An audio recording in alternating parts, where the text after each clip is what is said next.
Good morning all of you. आप सभी का यूट्यूब चैनल ज्ञान वित्तीय शिक्षा में स्वागत है। हम शिक्षा शास्त्री वित्तीय वर्ष के इतिहास शिक्षण पाठ्य पुस्तक के जो हमारा बिंदु था इतिहास शिक्षण के सामान्य उद्देश्य, इसके बारे में अध्ययन कर रहे हैं। इतिहास शिक्षण के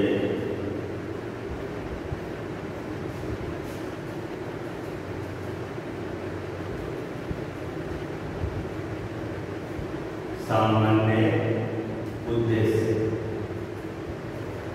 और इतिहास शिक्षण के सामान्य उद्देश्यों के अंदर हमने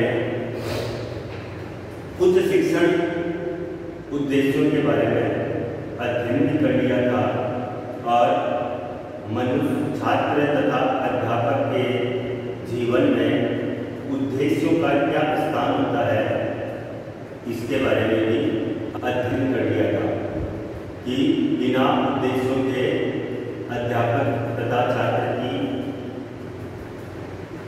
नाम और पतवार के समान घुमा करके मैंने कल आपको पीढ़ी भाटिया की परिभाषा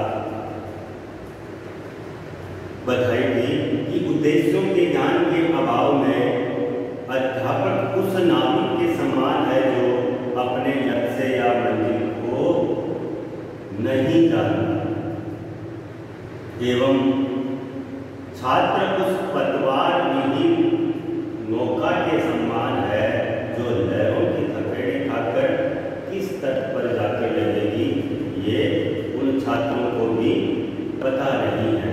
तो सभी अध्ययन अध्यापन करने वालों का एक निश्चित उद्देश्य होना चाहिए। तो उन्हीं उद्देश्यों की चर्चा कर रहे थे। फिर हमने इससे पहले वाली क्लास में जो इतिहास शिक्षण के सामान्य उद्देश्य थे, उसमें लोकतांत्रिक दृष्टिकोण का किस प्रकार से विकास किया जा सकता है, इसके बारे में अध्ययन किया था कि लोकतांत्रिक शब्द राजनीति से नहीं जुड़ा हुआ है। इसके बाद हमने अंतर्राष्ट्रीय सद्भावना के विकास किस प्रकार से किया जा सकता है, इसके बारे में अध्ययन किया। फिर हमने समाजीकरण किस प्रकार से किया जा सकता है, इसके बारे में अध्ययन किया। इसके बाद राष्ट्रीय भावना का छात्रों के अंदर किस प्रकार से विकास किया जा सकता है, इसके बारे में अध्ययन किया। इसके बाद में हमने इतिहास विषय के प्रति रुचि किस प्रकार से उत्पन्न की जा सकती है छात्रों की, विद्यार्थियों की, इसके बारे में अध्ययन किया। फिर हमने वर्तमान को किस प्रकार से स्पष्ट किया जा सकता है, उसको अध्ययन किया। फिर हमने पढ़ा उपयुक्त आचरण का विकास, जो हमारा 8वां उद्देश्य था, उपयुक्त आचरण का विकास। आचरण का विकास छात्रों के अंदर किस प्रकार से किया जा सकता है। इतिहास जो विषय है, इसमें अतीत की घटनाओं को लिखा जाता है। अब विद्यार्थियों के अंदर अच्छे आचरण कहाँ से आएंगे? जब विद्यार्थी इतिहास का अध्ययन करेंगे तो इतिहास के अंदर जो हमारे साधु संतों का उल्लेख है, समाज सुधारकों का उल्लेख है, धर्म प्रचारकों का उल्लेख है, इनके जो लेख है, इनको पढ़ने के बाद में विद्यार्थियों के अंदर अच्छी अच्छी बातों को विद्यार्थी ग्रहण करेंगे और उन अच्छी बातों को सुनने के बाद में वो उसी प्रकार का आचरण करेंगे। तो यह उपयुक्त आचरण का विकास।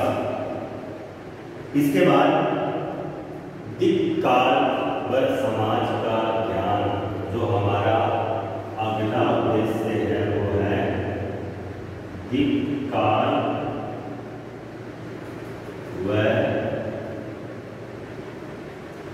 समाज का विकास, ये किस प्रकार से होगा इसके बारे में अध्ययन करेंगे कि विकास या ज्ञान किस प्रकार से प्राप्त किया जाता है। तो इतिहास हमें स्पष्ट करता है कि दूरी की निकटता से अतीत का वर्तमान से तथा वर्तमान के समाज का प्राचीन समाज से क्या संबंध रहा होगा। देखो, महत्वपूर्ण क्वेश्चन है ये, क्या कि दूरी की निकटता तथा अतीत का वर्तमान से, अतीत का जो बीत गया वो अतीत का वर्तमान से और वर्तमान का किससे, वर्तमान से ही। भाई, अतीत का वर्तमान से और वर्तमान का किससे, वर्तमान से। प्राचीन समाज से क्या संबंध रहा होगा। भाई, अतीत का वर्तमान से, वर्तमान का वर्तमान समाज से किस प्रकार का संबंध रहा होगा। इन संबंधों को स्पष्ट करना इतिहास का मुख्य उद्देश्य है। इतिहास हमें बताता है कि अतीत का वर्तमान से किस प्रकार से संबंध रहा और वर्तमान का जो है वो वर्तमान में निवास कर रहे समाज से किस प्रकार का संबंध है। इन सबकी जानकारी हमें इतिहास के माध्यम से मिलती है, इतिहास को पढ़ने से मिलती है। तो दिक् काल तथा समाज के ज्ञान से ही हम अपने विकास की विभिन्न अवस्थाओं को जान कर सकते हैं। हमें बोध कराता है कौन, इतिहास, कि हम कहाँ थे और अब हम कहाँ हैं। इतिहास हमें इस चीज का बोध कराता है कि हम अतीत में कहाँ थे, किस स्थिति में थे और अभी वर्तमान में हम किस स्थिति में हैं और कहाँ पर हैं। इन सब चीजों का ज्ञान हमें इतिहास शिक्षण करवाता है और हमें अब वर्तमान से आगे हम कहाँ पहुँचना है इसका भी ज्ञान हमें इतिहास विषय करवाता है। अपने विकास के लिए यह जरूरी कि हम दिक् काल तथा समाज का अध्ययन करें। यह अध्ययन करना इतिहास का एक प्रमुख उद्देश्य है कि इन सब चीजों को जानने के लिए हमें इतिहास को पढ़ना अति आवश्यक है, क्योंकि हमारा अतीत क्या था, अभी वर्तमान क्या है और आगे क्या होने वाला है। इन सभी बातों को जानने के लिए इतिहास शिक्षण को जानना जरूरी है। ये था दिक् काल तथा समाज का ज्ञान। इसके बाद वैज्ञानिक दृष्टिकोण का विकास। वैज्ञानिक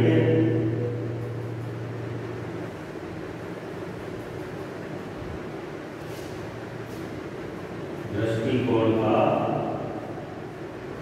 विकास। वैज्ञानिक दृष्टिकोण का विकास किस प्रकार से किया जा सकता है इतिहास शिक्षण के अंदर। तो विद्वानों, जो प्राचीन विद्वान हुए हैं, दार्शनिक हुए हैं, उन्होंने अपने अपने बहुत सारे मत दिए हैं। मैंने जब इतिहास शिक्षण का अर्थ, परिभाषा, महत्व का क्षेत्र बताए थे तब उसमें हमारे पास था कि इतिहास का विभिन्न विषयों के साथ में संबंध। तो इतिहास का विज्ञान के साथ में भी संबंध बताया था।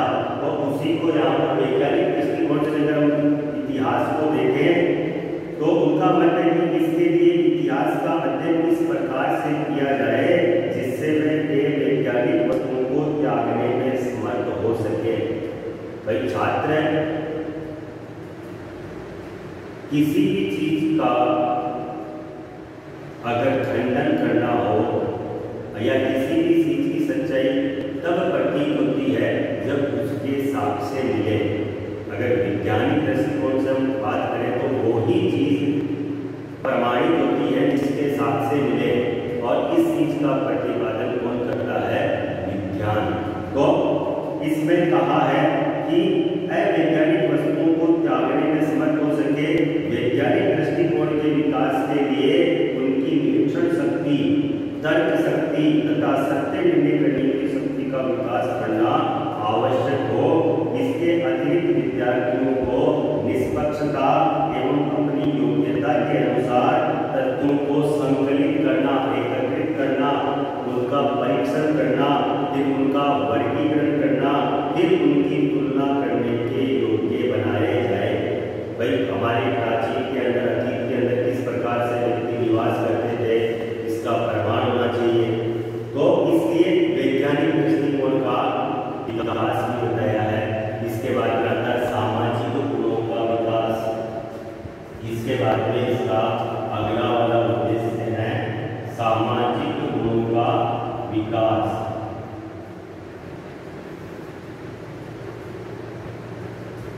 सामाजिक गुणों का विकास ये भी इतिहास शिक्षण का सामान्य उद्देश्य है कि किस प्रकार से छात्रों के अंदर सामाजिक गुणों का विकास किया जा सकता है। To the develop of social qualities. इतिहास छात्रों में सामाजिक गुणों का विकास करता है, ये बात सत्य है। इतिहास विषय के द्वारा ही विद्यार्थियों के अंदर सामाजिक गुणों का विकास होता है, क्योंकि सभी हम एकत्रित समाज के अंदर निवास करते हैं। इतिहास हमारे सामाजिक दृष्टिकोण को व्यापक, उदार तथा समुचित स्वरूप प्रदान करता है। ध्यान रखना, इतिहास हमारा जो व्यापक है, उदार है, और जो समुचित स्वरूप है उसको समुचित रूप प्रदान करता है। इससे छात्रों में सामाजिक जागरूकता आती है। छात्रों के अंदर अगर इन चीजों का विकास होगा तो छात्र सामाजिक रूप से जागरूक होगा। इसी सामाजिक जागरूकता के फलस्वरूप वह समाज का एक उपयोगी तथा कल्याणकारी सदस्य बनता है। जब छात्रों के अंदर ये गुण आएंगे उसके बाद में वह उस समाज का एक कल्याणकारी सदस्य बनेगा। और जो ये व्यापक, उदार तथा समुचित स्वरूप अगर छात्रों के अंदर नहीं आएगा तो वो समाज का एक अच्छा सदस्य नहीं बन सकता। सामाजिक कल्याण के लिए विद्यार्थियों में सामाजिक गुणों का विकास करना अनिवार्य है। सबसे पहली बात तो सामाजिक कल्याण के लिए उन छात्रों के अंदर सामाजिक गुण होने चाहिए, तभी तो सामाजिक कल्याण होगा।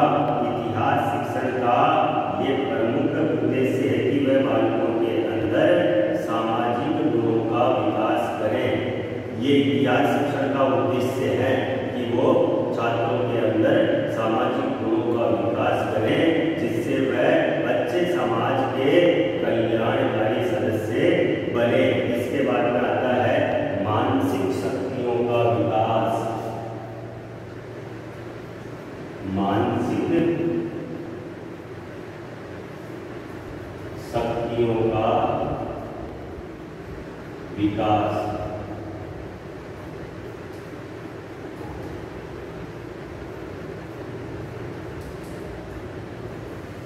ये भी इतिहास शिक्षण का उद्देश्य है कि बच्चों की जो मानसिक शक्ति होती है उसका किस प्रकार से विकास किया जा सकता है। तो इतिहास के द्वारा विद्यार्थियों का एक विशेष प्रकार की मानसिक शिक्षा प्रदान की जाती है। अब वो मानसिक शिक्षा किस प्रकार की प्रदान की जाती है? विद्यालय के किसी अन्य विषय द्वारा प्रदान नहीं की जा सकती। और जो मानसिक शिक्षा प्रदान की जाती है बालकों को, वो इतिहास के अलावा अन्य विषयों से नहीं की जा सकती। इसके अध्ययन से, इतिहास के अध्ययन से विद्यार्थियों की स्मरण शक्ति, कल्पना शक्ति, तर्क शक्ति और निर्णय लेने की आदि मानसिक शक्तियों को विकास में बहुत सहायता मिलती है। वही इतिहास का अध्ययन अगर विद्यार्थी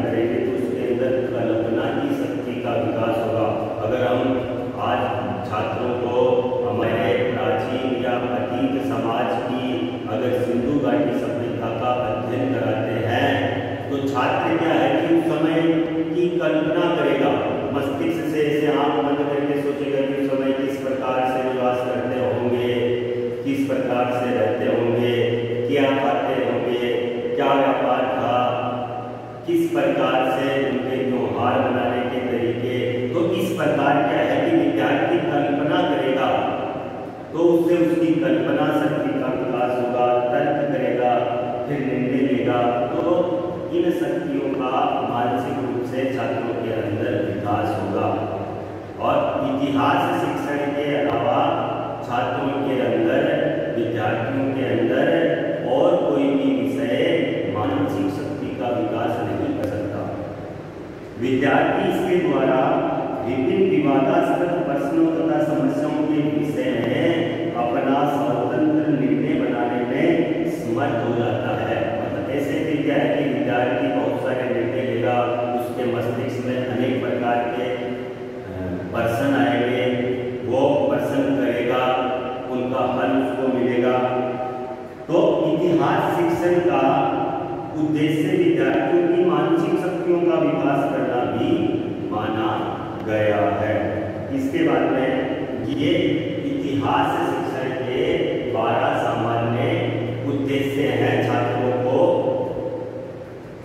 इतिहास शिक्षण पढ़ने के लिए, कि इसलिए इतिहास शिक्षण को पढ़ा जा सकता है। इतिहास से छात्रों के प्रति रुचि उत्पन्न होती है, राष्ट्रीय भावना का विकास है, समाजीकरण है, अंतर्राष्ट्रीय सद्भावना का विकास है, आचरण का विकास है। इतिहास से वर्तमान को स्पष्ट किया जा सकता है, अतीत को जाना जा सकता है, दिक्काल में समाज के ज्ञान की जानकारी मिलती है, सामाजिक गुणों का विकास होता है, मानसिक शक्ति का भी विकास होता है। इससे इतिहास शिक्षण के ये प्रमुख उद्देश्यों से। इसके बाद इतिहास शिक्षण के ये तो थे सामान्य उद्देश्य। इसके बाद आते हैं इतिहास शिक्षण के मुख्य उद्देश्य। ये तो थे सामान्य उद्देश्य। इसके बाद में आते हैं इतिहास शिक्षण के मुख्य उद्देश्य। मुख्य उद्देश्य कौन से हैं? ये जो हमने पढ़े ये सामान्य उद्देश्य थे। तो मुख्य उद्देश्यों में आता है ऐतिहासिक विधि का ज्ञान करना, समय ज्ञान की भावना को विकसित करते हुए स्थान और समय में संबंध स्थापित करना। भाई स्थान, ये हमने पहले वाली क्लास में पढ़ा, स्थान व समय में संबंध स्थापित करना। इस स्थान पर इस समय तो दोनों का संबंध कब था, इसका भी मानव सभ्यता के विकास का कालक्रम के अनुसार अध्ययन करना। मानव सभ्यता जो प्राचीन से चली आ रही है, तो उस मानव सभ्यता के विकास को कालक्रम के अनुसार पढ़ना। प्राचीन से वर्तमान को एक समय के आधार पर कि पहले कौन सी सभ्यता आई, उसके बाद में कौन सी आई। अपने यहाँ पर तो सिंधु घाटी सभ्यता है, तो उसी को कालक्रम के अनुसार छात्रों को पढ़ाना। विद्यार्थियों को इतिहास का ज्ञान किस प्रकार प्रदान करना जिससे उनमें अग्रलिखित प्रकार के भाव उत्पन्न हो सके। सूचनाएं कहाँ एवं किस प्रकार प्राप्त की जाए, प्रमाणों को किस प्रकार से जांचा जाए, तार्किक निष्कर्ष किस प्रकार से निकाले गए। इस प्रकार से छात्रों को, विद्यार्थियों को अध्ययन कराया जा सकता है। अब वर्तमान परिस्थितियों में भारत में इतिहास शिक्षण के क्या क्या उद्देश्य होने चाहिए। भाई जो अभी हमारे भारत की जो वर्तमान परिस्थितियां हैं उसके अनुसार इतिहास शिक्षण के क्या उद्देश्य होने चाहिए। तो वर्तमान के अंदर विद्यार्थियों को भारतीय संस्कृति की विविधता तथा एकता से अवगत कराया जाए। तो वर्तमान के अंदर जो विद्यार्थियों को हम क्या करें, जो भारत की जो है ना विविधताओं में भी एकता वाला देश कौन सा, भारत, तो इस चीज का अध्ययन करवाया जा सकता है। विद्यार्थियों को राष्ट्रीय विरासत के साथ साथ मानवीय विरासत से भी अवगत कराया जाए, उनमें अंतर्राष्ट्रीय सद्भावना का विकास करवाया जाए, विद्यार्थियों में देश प्रेम की भावना का विकास किया जाए। इसके लिए उनमें राष्ट्रीय नेशनल हेरिटेज की सम्यक जानकारी, हमारे जो प्राचीन अतीत के जो स्मारक हैं, व्यक्ति हैं, उन सभी का अध्ययन करवाया जाए। विद्यार्थियों को अनुभूति कराई जाए कि इतिहास सामाजिक परिवर्तन और विकास की प्रक्रिया का अध्ययन है, और विद्यार्थियों को ये भी अध्ययन करवाया जाए कि आधुनिक समय जिसमें वह रह रहे हैं का ज्ञान प्रदान किया जाए। अभी क्या चल रहा है इस चीज़ का भी तो ज्ञान छात्रों को होना चाहिए, तो इसका भी अध्ययन करवाया जाना चाहिए। अब विद्यार्थियों को देश की राजनीतिक, सामाजिक तथा आर्थिक विविधताओं के बारे में भी अध्ययन करवाना चाहिए। तो ये थे हमारे इतिहास शिक्षण के सामान्य एवं मुख्य उद्देश्य। इसके साथ में इतिहास शिक्षण को वर्तमान में जो परिस्थितियां हैं उस हिसाब से क्या उद्देश्य होने चाहिए अध्ययन के, वो भी हमने पढ़े कि छात्रों के अंदर अंतर्राष्ट्रीय सद्भावना का विकास हो, समाजीकरण हो, राष्ट्रीय भावना का विकास हो, तो इन चीज़ों के भी बारे में बताया जाए। इसके अलावा राजनीतिक, सामाजिक और आर्थिक परिस्थितियों का भी छात्रों को ज्ञान करवाना चाहिए। तो ये थे इतिहास शिक्षण के उद्देश्य। इसके बाद में हम आगे वाली क्लास के अंदर इतिहास शिक्षण के जो विभिन्न स्तरों पर इतिहास शिक्षण के जो उद्देश्य हैं उनका अध्ययन करेंगे।